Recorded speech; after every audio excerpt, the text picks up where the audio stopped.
So guys, I'm going to start posting more on here. We're going to start doing sagas. There will be an intro video. It'll most likely be this video every time, so get ready to hear the same thing every time. Try to keep it short and sweet. It's going to be sagas based off of my real life. I'm going to call it Growing Up with Two Moms and Being Transgender. There's probably going to be many parts and continue to have many parts as I am still growing up. I'm only 25. I still have two moms and I'm still transgender. So, I hope these videos become very informative for people, and I hope they just give you a reality check of what it's like for kids with gay parents, or also kids who happen to be part of the LGBT plus community. Other than that, sit back, watch, enjoy, and educate yourself a little bit. And we'll continue these until I run out of crap to say. So, last week, the video consists of my first experience with inequality. Now we're going to move on to my upbringing as a child. I grew up in a very small town in New York until I was about 11 years old. I was raised by a single mom from the time I was 4, maybe 5, when my parents split. They didn't get a divorce until later on. My mom dated 2 more men after my father. That story will be interesting. The first man she dated after my father, he was alright at the beginning.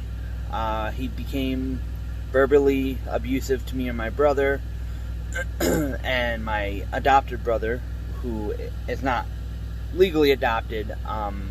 He is my cousin, but his mom didn't really have much to do with him, so he pretty much became my adopted brother, and he is my mom's other son. But my mom then left this man and started dating a girl. From what I can remember, she was very nice to me, a very loving person.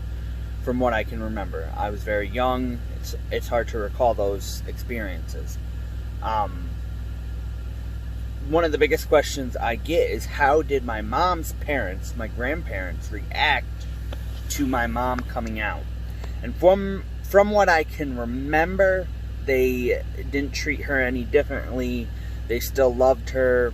They didn't shun her. We didn't stop going over to see Grandma and Grandpa. We didn't stop spending time with them. It wasn't a thing that I remember being a big deal to them. I've been told other stories, but those are stories from other people who I cannot say 100% they're telling the truth. It might just be what they felt at the time. I'm not sure. My grandfather passed away after a heart attack, or a heart disease. I can't really. I was very young. It's very hard for me to remember that far back. But I was maybe 8 or 9 when my grandfather passed away. Not far after that, my grandmother was diagnosed with cancer. She had brain cancer.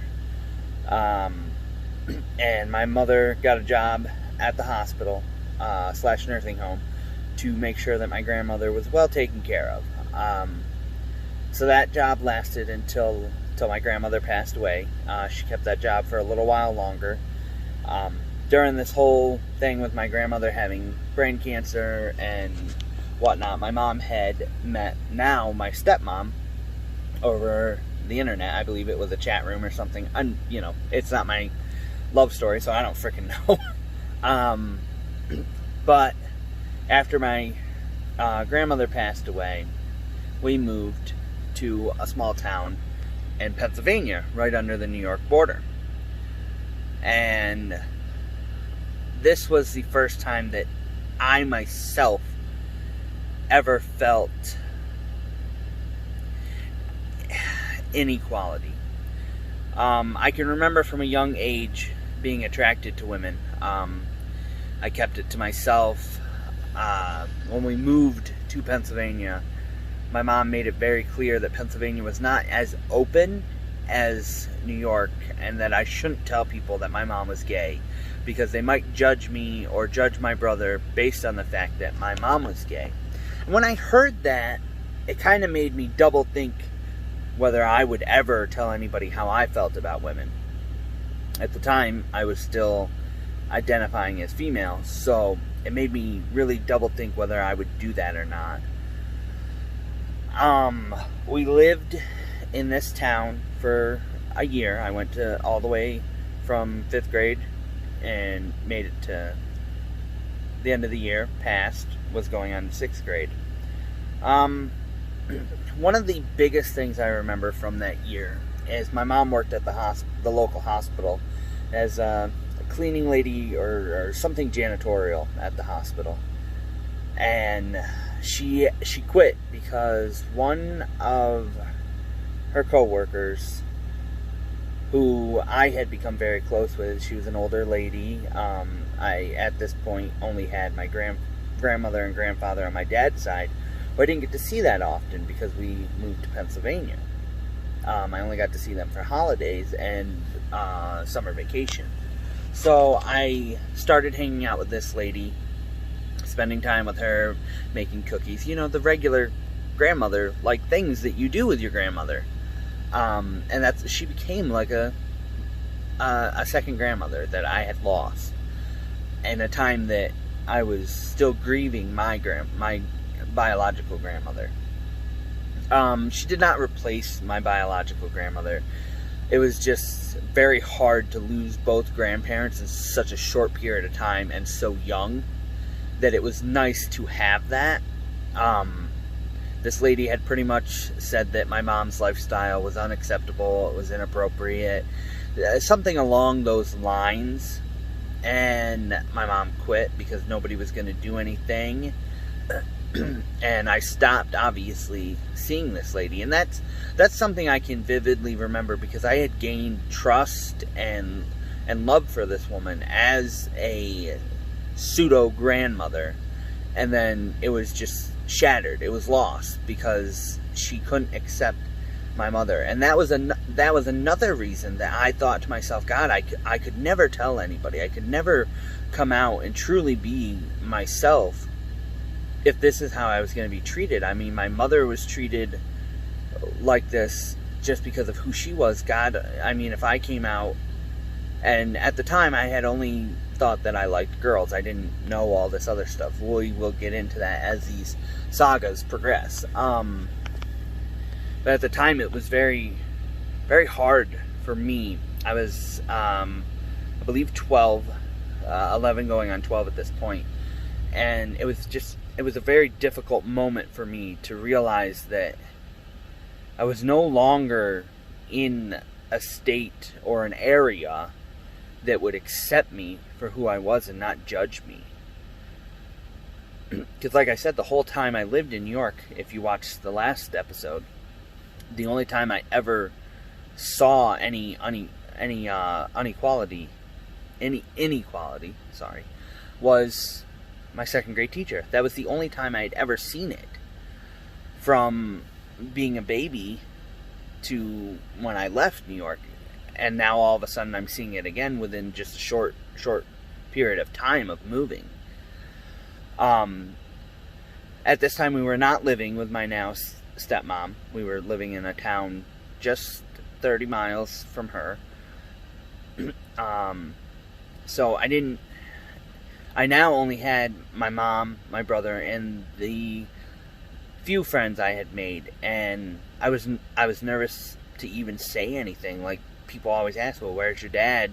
And, you know, does your mom have a boyfriend? Or, you know, and I just really never answered those questions because I didn't want to lie, but I also didn't want my friends to not want to talk to me or hang out with me because my mom was gay. I do remember telling one kid in school that my mom was gay. We had become pretty good friends. His name was Corey. I used to go over to his house. He didn't live too far from the trailer park we were living in, So I could walk to his house. It wasn't a big deal. Or I would ride the bus home with him, and then I would just walk back to my house. And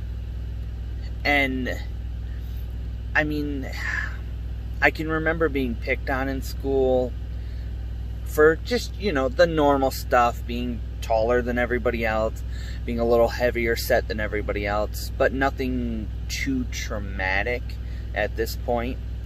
But the end of the year came, and we moved from that small trailer park, and we moved in with my now stepmother. And then 6th grade started, and stuff really changed for me when we moved. Some in the better and some in the worse, but we'll get into those in the parts to follow. So we'll label this one 5th grade, because these are all things that happened to me the year I moved, and I was in 5th grade. So I hope these stories are helping whoever's watching them. And I hope that these help some parents in the future to realize what their kids might be going through as part of the LGBT community. So I hope this is informative for this episode. Like I said, I want to keep these short, 15 minutes at the most. So enjoy, watch, be informed, and maybe you'll learn some signs yourself as a parent, or maybe you'll get some confidence as a child. See ya.